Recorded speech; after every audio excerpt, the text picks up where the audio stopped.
When I picture a good horror game, I can think of some pretty obscure ones. Dead Space, Look Outside, The Evil Within, Resident Evil.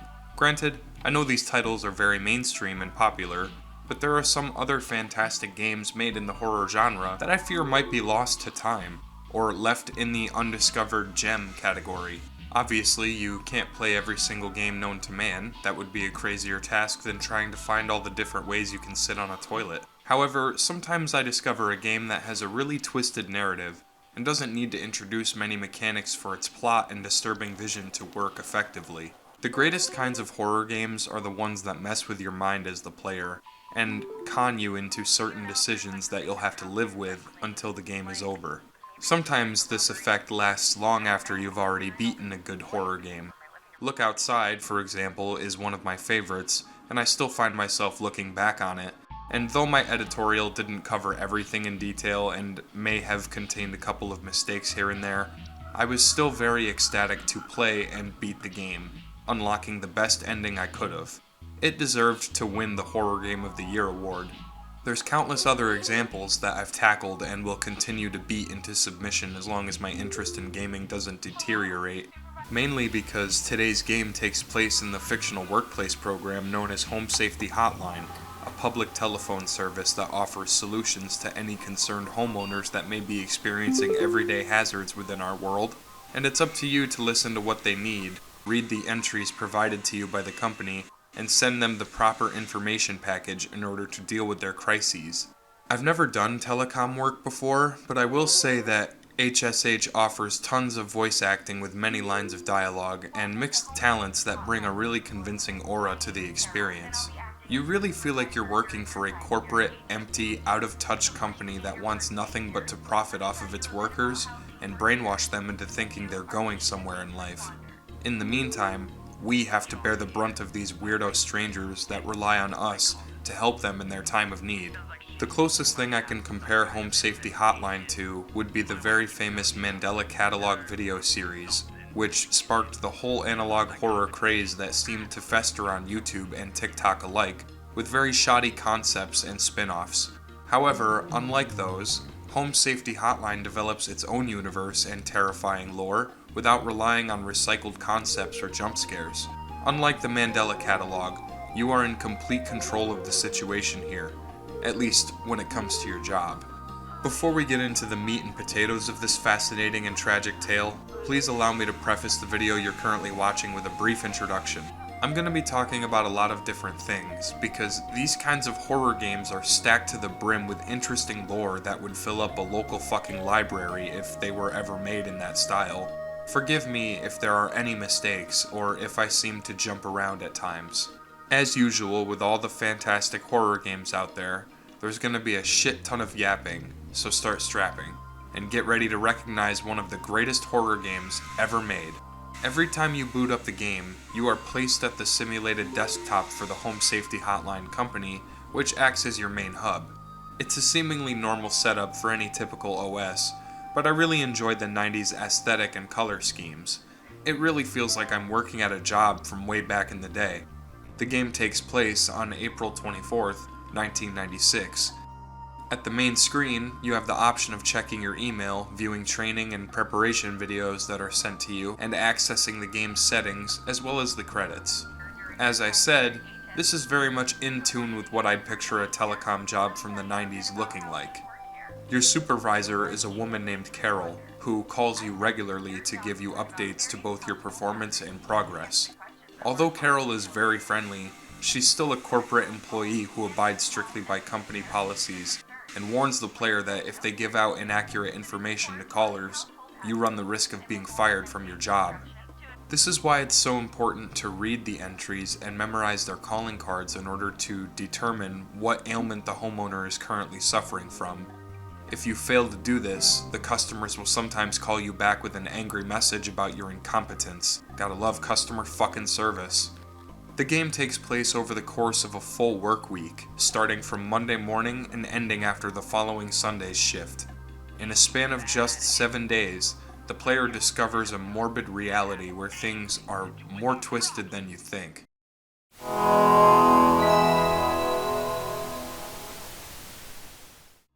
On the first day, the most important part that you should notice immediately is none other than the entries list. These are updated each day, granting you access to more information in regard to the many strange anomalies that exist in this mutated reality. Whenever a customer brings a problem to you, it's up to us to figure out what exactly they're going through.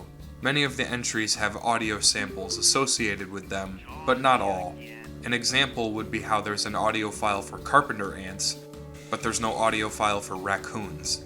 I feel like this is done intentionally, as certain creatures and beings will behave very similarly to others, which makes the game feel kinda like a pseudo-detective drama. Very rarely have I played games that make you think, mainly because that seems to be the last thing I'm capable of doing correctly. Jokes aside, I've never really been a huge fan of puzzle types, but Home Safety Hotline doesn't need a shitty first-person mechanic or a pointless scavenger hunt. The game is fully capable of scaring you to your core without resorting to cheap gimmicks. Well, not all the time anyway. Many of the starting issues are easy, with nothing too out of the ordinary happening.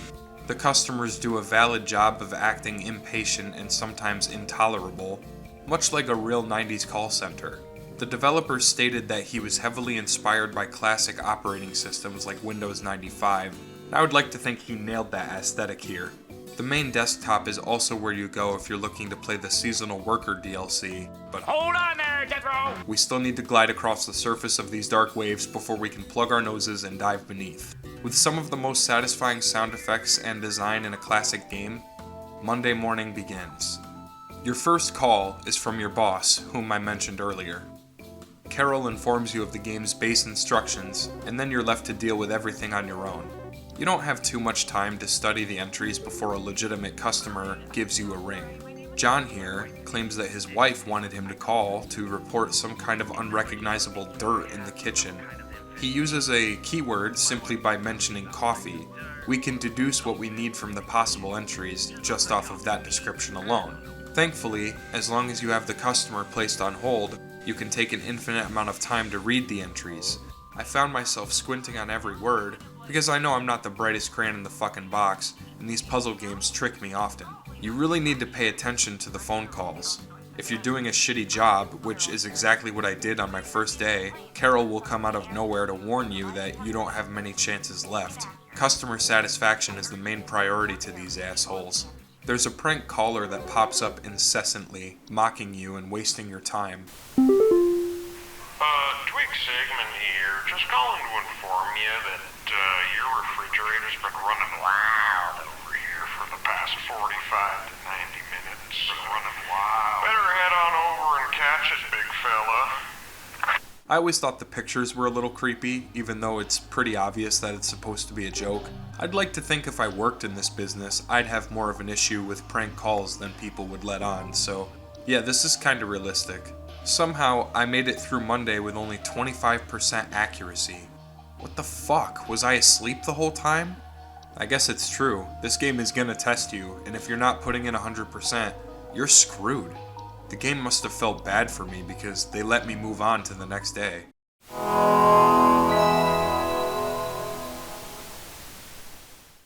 I forgot to mention it before, but you have the option of checking your emails.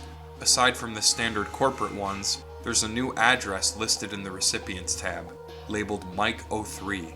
Judging by the extremely exaggerated typing errors, it's implied that there may be something off about him. Despite these mistakes, you can decipher what he's saying with ease. Quit before it's too late.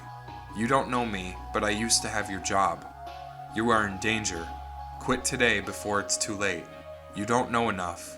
It's not too late to quit freely. Trust me. Only 2 days in, and I've received an email from a former disgruntled employee claiming that this company can't be trusted. At first, I truly thought this was a prank email from one of the callers, simply making a poor attempt to instigate something with you. But you'll soon realize that Mike plays a pivotal role in the captivation and mystery of this story. You're not allowed to reply. Our only option is to press forward. Carol will call you and inform you of updates to the data roster every day.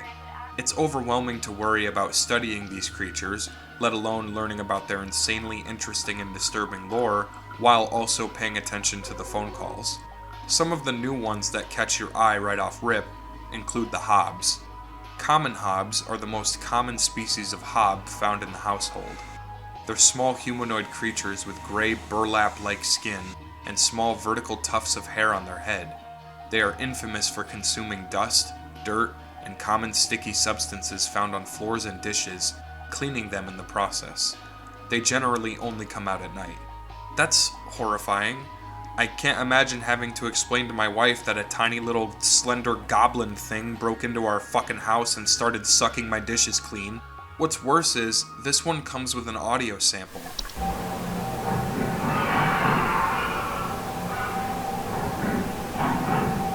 Yeah, that's really comforting. Love that. There's also the fracture hob, which looks far more menacing and creepy. They cause cracks and fractures in the walls of the homes they inhabit. It says they aren't dangerous on their own, but the structural damage they can cause can be fatal and often result in a collapsed foundation. Suddenly, raccoons and mice don't seem so bad when it comes to the pest category. There's another gross fucking creature that comes straight out of The Mist by Stephen King. It's called a stair slug, and it's just as gross and intimidating as it sounds.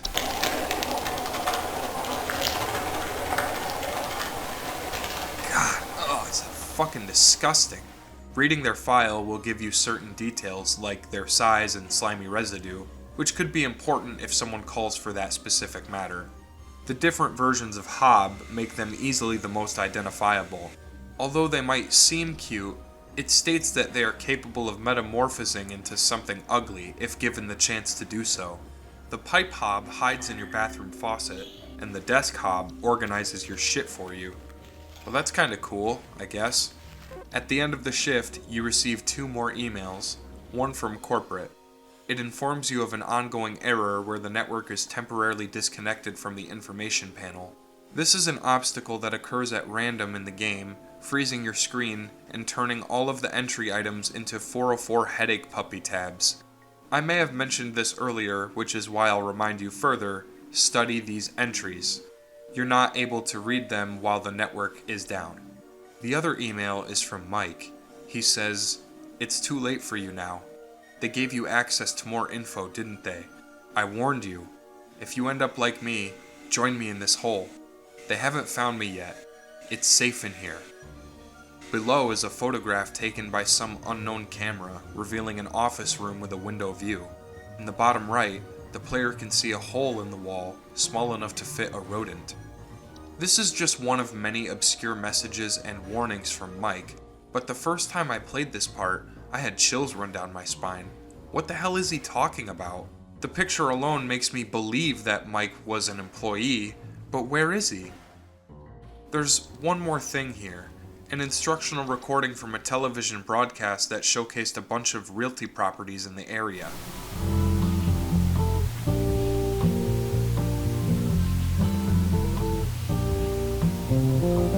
Jesus Christ, some of these houses are cheap as fuck.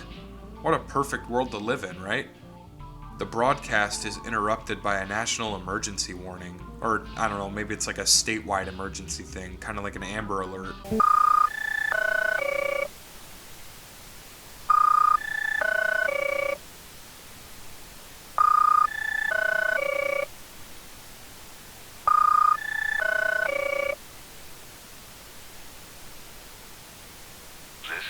Missing persons alert. Authorities are currently looking for missing child Robbie Parker, male, brown hair, approximately 4 feet tall, last seen wearing a yellow shirt, brown shorts, and white tennis shoes. Suspect is described to be approximately 6 feet tall, barefoot, wearing a large bush or shrub on their person. Last seen at approximately 10:25 a.m. Please report any unusual activity to your local authorities. The devil is in the details, it seems.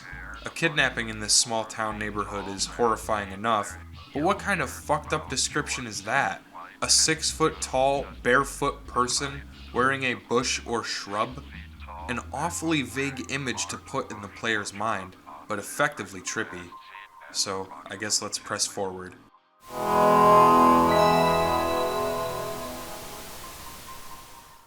The first customer of the day calls to complain about a dog-sized organism living in his basement. If you recall, the stair slug was described to be roughly the size of a dog, and David claims it always hangs out at the top of the staircase, which is a clear indication of the phenomenon we had to study in our entry list.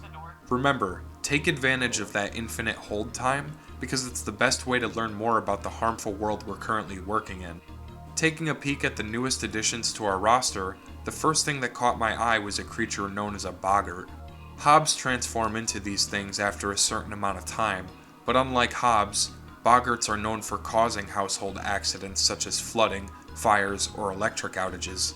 They also frequently observe their targets when sleeping, which is always a very disturbing topic.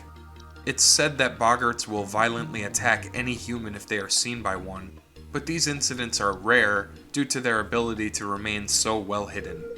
It's a creepy little detail, but I like how in the solution tab it says not to refer the boggarts by any names.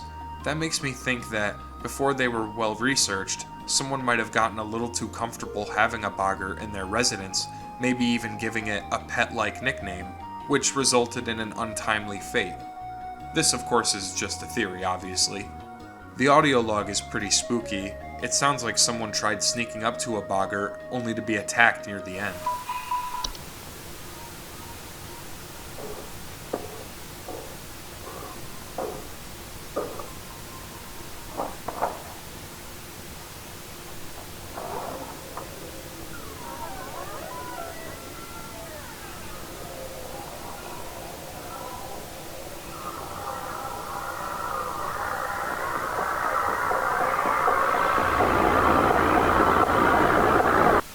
In my opinion, there's one creature that stood out from the rest of the bunch, and it's due to how terrifying their concept is.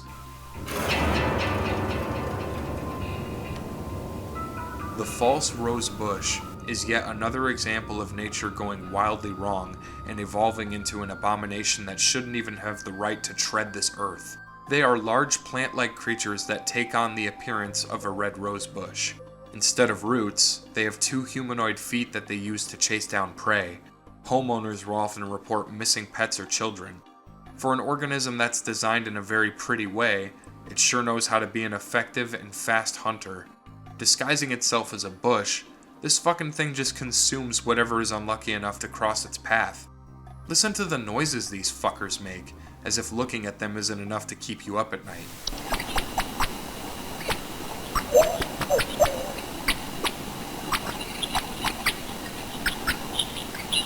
Jesus, like what the fuck is that? What's worse is the solution. Can you read this crap? It's like, am I going crazy? It's advising you to avoid going outside and within its hunting range until the creature gets bored or hungry enough to move on. So the solution to this piece of shit sneaking into my yard and eating all of my livestock and possibly children is to just let him be? What a time to be alive. The solution isn't always as complex as you'd think. Peter here calls Home Safety Hotline with a complaint about a strange smell coming from his bathroom faucet. Instantly, your mind might go to a pipe hob or some other weird otherworldly entity. But the truth is, he just has some frozen pipes and possibly a leakage. It's nice when the problems seem to be normal, everyday things. There's an interesting call that happens here with a man named Quaid. He's crying and panicking, claiming he can't remember or see his wife's face anymore. This is the cause of an invisible, odorless threat known as a memory wisp. They are known for removing the memories of a homeowner, as victims will often report missing photographs and the inability to recognize their peers. These memory wisps will leave the home only after they're done feeding off of the memories of the humans that inhabit it. This guy, Harvey, is having an issue with his bed sheets growing a strange, sharp fungi on them. These fungi are what's known as bed teeth. But thanks to corporate's awful networking skills, we encounter a glitch during this call and lose access to our entries. I hope you've been reading them and, doing your fucking job. After a while, the glitch will fix itself and the information will return as normal. Finally, what a long day of being a hard-working, caring, nice guy. Time to go home and sniff my own socks, lather myself in butter, and call it a day. But not quite. We have an email from corporate that seems kinda useless, but there's another video available for viewing on the desktop.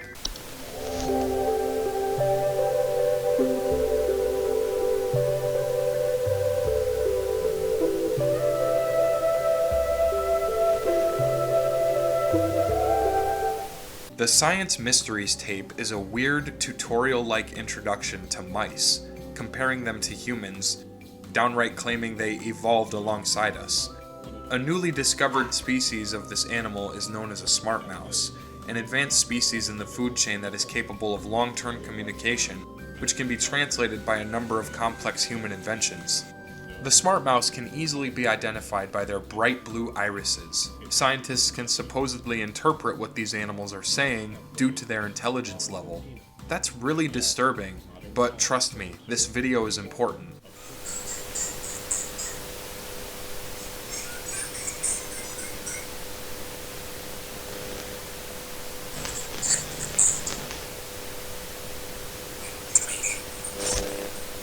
And with that, our shift comes to an end. On to the next day.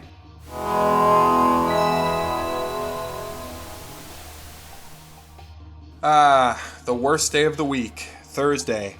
You're gonna see why in a little bit. For the first time since working here, Carol calls you and begins talking in a strange way. It's worded in a calculative and obscure manner. She speaks to the player like a cult leader. Hello, Supervisor Carol here again. I've been watching thee closely, employee. I'm impressed so far by your dedication to accuracy. I have once again updated your permission, so you should have access to more extensive household hazard information. Keep up the great work, employee. Our eyes rest upon me. No time to focus on that though, because we got some new entries and some eager customers who need our help. The first guy, Ash, tries to trick you into thinking his issue involves water. His complaint is that he has a nasty stomach bug of some kind, which he believes is from the faucet. He mentions the fact that his family only eats homegrown fruits and vegetables, so it can't possibly be that. However, if you've done your super sleuthing, you'd already know by now that he consumed a false beet, which is a parasitic organism that disguises itself as a fresh-grown beet in a garden bed, and it can lead to prolonged sickness, as well as other symptoms. Some more interesting discoveries from the Thursday lineup include floor roots, the laundry gnome, and portals, which are these sudden gateways that emerge in your home, leading to a peaceful and calm environment that seems to lure humans into it. The only way to get rid of them is to make an airtight seal, with the gateway shut using wooden planks, bricks, or other available materials. This will prevent anything from coming inside your house. With only that amount of context, it really makes me wonder, what the fuck is out there? Why do we need to board up the portal? What happens if we go in? What kind of being would try to come out? Things like this are genius, and I applaud the developer for having such a fantastic, horrific, yet creative mindset. I wouldn't want a fucking portal to pop up in my house, would you? Well, how about this nightmare? It's called a night wisp. They appear in the form of bright floating lights, whispering false promises of wealth and fortune in order to be allowed access to one's home. It's funny how the danger section says, refrain from listening to their whispers and following their directions. Don't have to tell me twice. If I started seeing Tinkerbell hover outside my window promising me $1 billion, I'd probably ignore her. There are some different varieties of smaller, more well-known folklore characters like gnomes and sprites and other wisps and shit, but each one of them are unique in their own way and pose all kinds of serious threats that you and I should be thankful for not having to deal with. I like this one a lot, the cellar grotto. Imagine having a cellar, going downstairs to fuck with the breakers, and suddenly you have a cave network beneath your house. In order to correct the cellar grotto and prevent further damage, you have to find its creator and present it with gold. What the... why? And I need to bring my own spelunking equipment too? Get bent. You can just keep the goddamn house. This is also the day that the player receives what I believe to be the worst phone call in the whole game, simply because of how emotionally damaging it is. Please help me. The police refused to do anything. They told me to call you. Please say you can help. My little boy, Jeremy, has gone missing. He's 8 years old and such a sweetheart. The last time I saw him was when I was tucking him into bed last night and checking his messy closet for bees to calm him down. Oh, it's silly, I know, but my poor Jeremy is always so concerned about bees and wasps and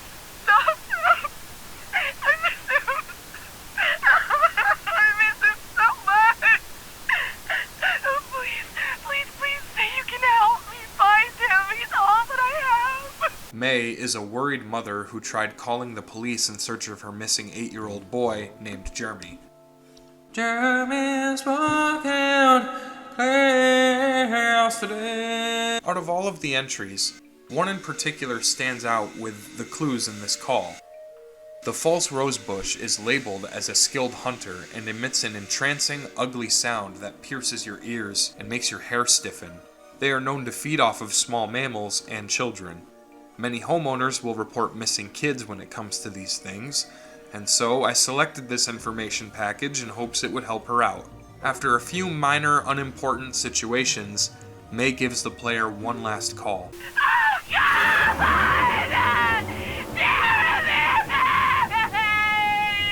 Jeremy, my Jeremy!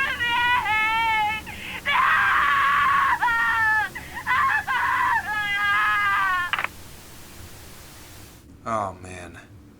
If ever I felt like a piece of shit, it's right here at this very moment. This doesn't feel right. Having to manipulate these people with the idea that the things they're dealing with are totally normal is tragic and heartbreaking. What's worse is the idea that the company basically tells the customers, hey, your kid got eaten by a fucking bush. Do better next time to avoid this in the future. There's no reimbursement, no grief, no humanity at all. Just a fucking prompt, and all the guilt shifts onto the shoulders of the player. Jesus, what an effective game. There's not much else to say about the rest of the calls, but you can really feel the dread as we slowly approach the end of the week. Getting back to the desktop, there's an interesting new feature.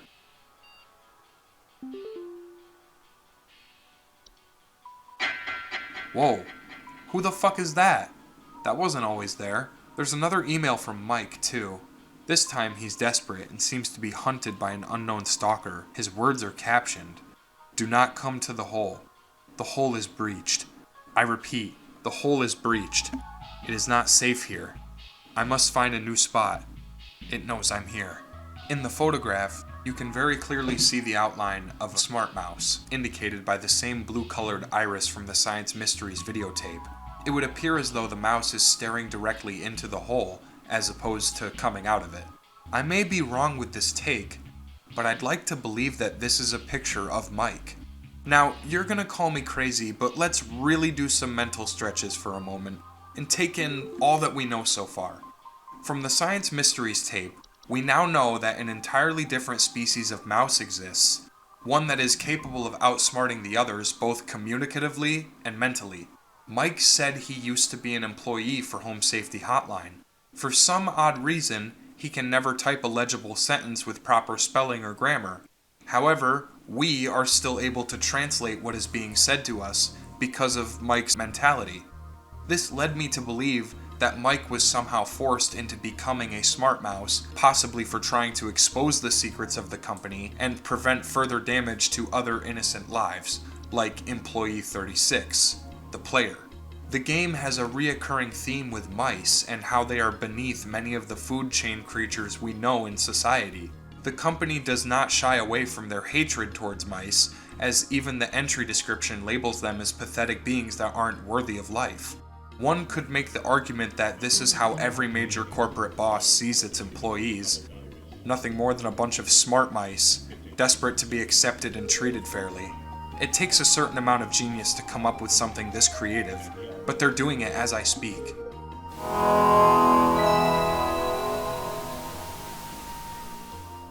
Carol starts the end of the week off with a vague, creepy message to the player. Supervisor Carol here. Thine accuracy continues to impress those of us above and below the soil. I have updated your permissions once more. Keep up the great work, employee. Our eyes rest soundly upon thee. Yeah, good morning to you too, Carol. What the fuck? On Friday, the player is taught about a new kind of sick and twisted anomaly. You'll receive a phone call from a woman named Patrice, who claims that a bunch of rowdy, no-good teenagers started worshipping a satanic cult and created some sort of weird statue made of torn fabric and an unknown slimy black residue. These are what the company refers to as sprig trees. Sprig trees are a rapidly growing tree-like organism that take root in a human body. In only a matter of days, sprig trees reach their full size and often cause structural problems to a home. They are incredibly deadly. There's no cure. The infected individual should be quarantined, and touching the area or persons should be avoided at all costs. You're pretty much fucked if you have a sprig tree growing in your home, or your body, I guess. That's a pretty scary concept too. Imagine getting sick and a fucking branch starts growing out of your nose. That's not exactly a fun life to live.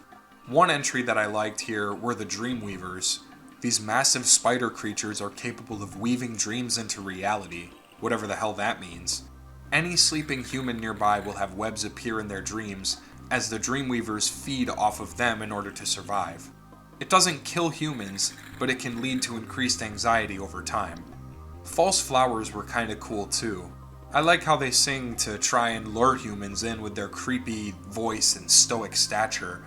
I've always fantasized a horror game that uses botanist themes because there aren't many good scary games that utilize plant life enough. We live on a planet with something called a Venus fucking flytrap. I'm just saying, this particular type of horror is underrated and deserves more attention. There's yet another prank call here, but near the end of the charade, something seems to attack the caller. Hey, who are you? How did you get in? Hey, now easy there. Get away. Get away.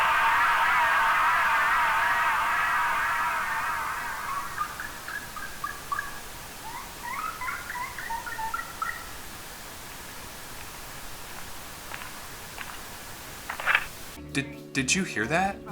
It sounded like a mouse.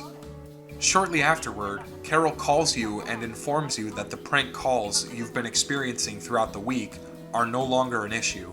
Oh my god, they fucking moused him! Does this confirm my theory from earlier that Mike was right all along?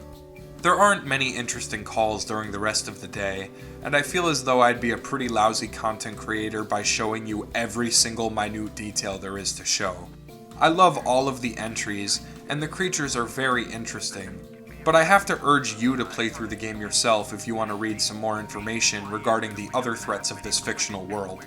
Once this shift is over, we have another email and videotape labeled Thunder Peak. The letter is from corporate. They have officially terminated Mike's email address, rendering his communication with you obsolete. I felt pretty defeated seeing this. Mike was the only one who seemed to have an inkling of what was going on, and even offered us sanctuary. Then it's time for the Thunder Peak videotape. It's yet another instructional video showcasing a beautifully favored hiking trail, fit with gorgeous views that I'd die to see in real life. I'm not a hiker by any means, but it's nice to take a short breath of air. The video tells you to bring a refillable water bottle along with an iron sword, I guess. What? Things seem pretty normal until the cameraman enters the quiet zone. The happy, jolly country music dissipates back into the void as the tape starts becoming more uncanny. In a vague way, it warns the player to move quietly and carefully through this restricted area, even demanding that you unsheath your sword upon hearing this noise.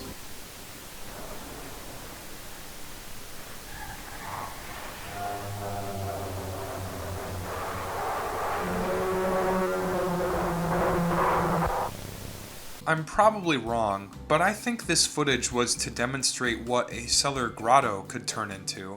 The reason I say this is because it's a vast series of cave-like networks that are lit only by a dim blanket of lights, followed by the supposed creator of the tunnels coming out to attack the cameraman at the end.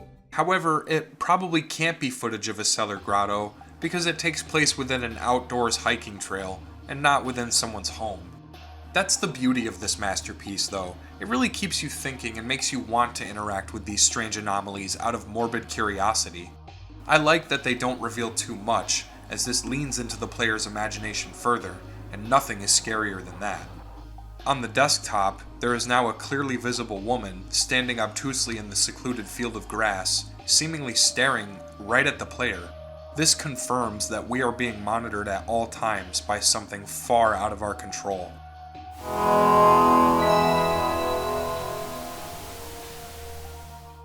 Carol is no longer speaking like a normal human being. She unlocks the rest of the entries for you to read. One of the last entries we can unlock is for a creature unlike the others. There's no audio log and no clear depiction of the monster itself, but Dorcha is described to be the one who delivers. Homeowners experiencing Dōrcha will feel immense dread and a sense of being constantly followed. There are visions of a lurking, heaping shadow, always in pursuit of you. There's no stopping it. If Dōrcha seeks you, it will find you. There's no coming back when it has you. The only remedy that Home Safety Hotline offers to the caller is to grieve and find peace through acceptance.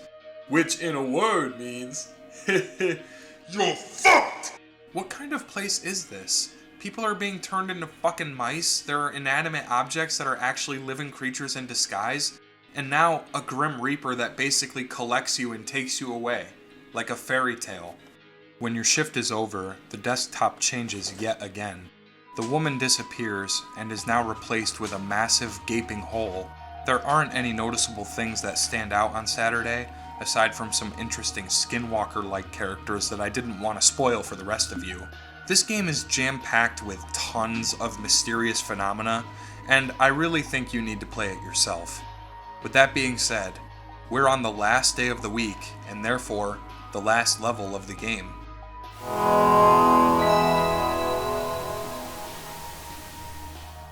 Today is the hardest day of the week, simply because on Sunday, you're not given any new information. The desktop has a file on it which happens to be a full list of every creature/entity in the Entries tab. At first, I didn't think anything of it. Why would I need to read any more of these? Turns out, the game didn't give you this guide just for shits and giggles. The only callers on Sunday are a group of individual figures, each lined in cultist robes and concealing their true forms behind an intimidating shadow. They'll give you riddles to solve, with each one varying in difficulty. Pay close attention, and you can make it through. If you mess up even just one riddle, you have to redo the whole thing. The game refers to these beings as druids, and their riddles are based on the Fae mythology, which I have never heard of prior to playing this game. The druids don't tolerate failure, and will demand the proper answer for their puzzling questions. They begin the trial with the following. We are many. We are above. We are followers of our queen. Simply enough, the answer is bees. I am not living, yet I clatter. I am small. I am weak. I serve my purpose, and then I die. At first, I really thought this was a mouse, with how often they talk shit about the poor little rodents. The true answer is an animation, which is one of the entries I didn't talk about, along with the answer to this next one. I am the beggar. I am the encroacher of the dry. I am friend to the water and the sky. The answer is a rain nymph.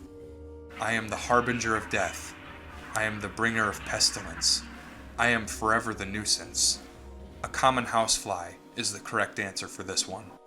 I seek the domains of those who have too much. Step within, and they lose their way. This is a closet labyrinth, which can randomly emerge in one's wardrobe, leading to an endless series of hallways and insensible paths. We are companions of the gardens. We compel those who tread to tread no longer. The answer is seedlings. This next riddle is worded the creepiest, in my opinion. I am the dancer. I am the bringer of destruction. I consume the weak and the reckless. I am the forsaken oil and the careless light. The answer is a house fire. That's thought-provoking. The last riddle is easy to remember if you read the Dōrcha file. I am the seeker. I am the one who delivers. Once that's all done, Carol calls you one last time. Now, her eyes have changed size and color, showing an inhuman side of her. She claims that you now qualify for a promotion, before surging the computer in front of you. The player awakens in the middle of a woodsy area with Carol holding a makeshift crown of vines and mushrooms. Congratulations! All hail our new junior supervisor!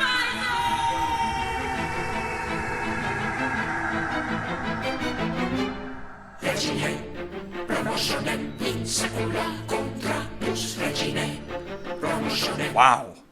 A little cheesy near the end there, but overall, this is an extremely powerful experience that came from the heart.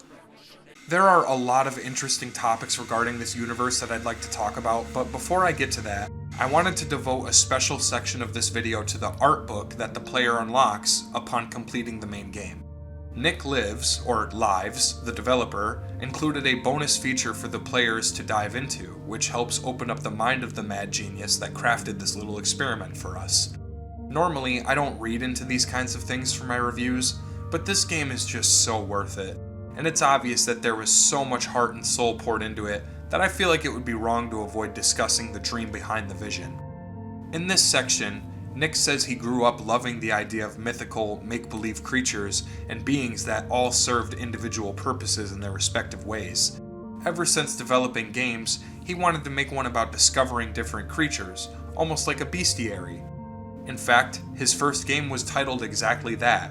The attempt was to make a game where you'd play as a researcher, testing the dead bodies of monster corpses with implements of magic, discovery, and other creative aspects. Although he was very passionate, the game never made it past the conceptual stage. Nick felt it was too generic, and didn't resemble the activity it was supposed to mimic.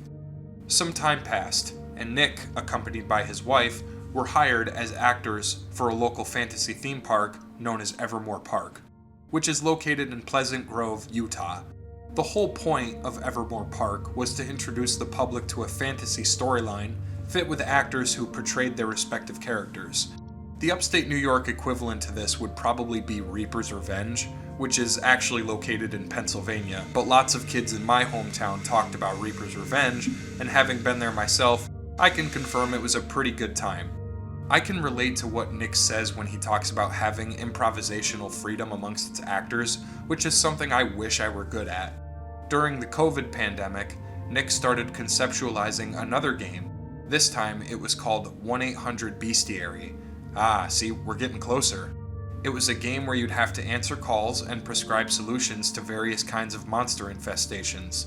Unfortunately, due to priorities with different projects, Nick let this game idea sit aside for another 3 years. At the end of 2022, Nick releases a game called Night Signal, which didn't exactly pay his bills, but it grew in popularity on YouTube, and as he read the comment sections for constant validity, side note, I'm one of those too, Nick. I constantly need validation, otherwise I'll go fucking crazy. But anyway, the comments led him to the infamous category that everyone knows today as analog horror. Gemini-Home-Entertainment is one of the greatest projects ever made on YouTube, and Nick became inspired by its nostalgic, nightmarish vibe. It has a genuinely terrifying yet subtle approach with presenting horrors in its reality as fact, disguised behind boring instructional videotapes like camping and wildlife. Long story short, he began creating some of the horrors we've already gone over, like the common hob. This is an enhanced photo of the creatures, which reveal more grim and unsettling details about their physical appearance. I'll be honest, I've never really used Photoshop before, but that's some impressive work. All of these creatures are designed so well that you forget they were the result of an amalgamation of uncanny things. The trash gnome is nothing more than a photoshopped raccoon, with its eyes placed in the ears and its face removed. It's amazing what a few clicks can do. I really appreciate that Nick gives credit to the original photographer for the mirror nymph entry. Believe it or not, he only changed the skin tone of the actress holding the mirror, while the rest of the image is unchanged. Proof that you can utilize a free asset and still be respectful and creepy with it. The game over screen shows the player turn into a rat. Those little rat hands were physical models made of clay, acrylic paint, hot glue, and fake animal fur. Isn't that some of the coolest shit you ever heard? Even the crown that Carol places atop of your head at the endgame was made out of fake mushrooms, glue, and curvy sticks. There's a subtle detail that Nick threw into its design, signifying that even though it's the player's first promotion, these materials are more crude and common than the more extravagant, lavish ones that Carol is wearing. Speaking of Carol, the actress who played as her designed her own makeup and costume for the endgame. Growing up, I met quite a few talented artists like her, and I can't help but admire their commitment. They put so much heart into this game, and that's the main reason why I've been talking about it for so long. It deserves the praise. After completing the game, the wallpaper changes, revealing a crowded, woodsy area. I guess one could leave it as open to interpretation, but I'd like to think it signifies a corporate cage, and we are the mice. playing along ever so longingly, in hopes that we can escape this wicked fate someday. Nick, I highly doubt you'd ever watch this video, but I hope you know how talented and respected you are. Home Safety Hotline was one of the greatest games I ever played, and it works in every aspect that it offers to the player. It's terrifying, realistic, a bit goofy at times, but it doesn't stray too far off course, and sets an ambitious goal for future games like it. The holiday DLC for this game, known as Seasonal Worker, is a nice extension of the game's lore, but I didn't really find much worth talking about.